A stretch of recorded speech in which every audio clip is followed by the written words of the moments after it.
Замислих се за детска история, свързана с колелото. Не можах да се сетя. Имам някакви спомени, че някъде около 6-7 годишен започнах да карам колело. Никога май не съм имал проблем да се науча. Както казват, нали, научиш се веднъж да караш колело, оттам нататък се справиш за цял живот. Лошото е, че имах един период от време, в което не карах колело. Тогава бях убеден, че съм забравил как се кара, но преди 2 години реших, че трябва да си прекарвам лятото сигурно 90% от деня на колело. Карах страшно в Западния парк, това се превърна в любимо място.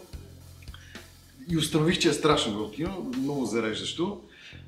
Едно ръка, че ти изглеждаш много така газарски на колело, друго, че хората ти обръщат внимание, е малко по-различно.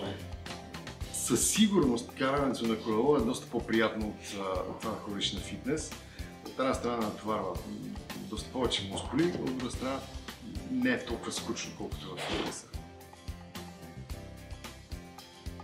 Аз карам велосипед последно време, защото да караш колело определено те прави готин.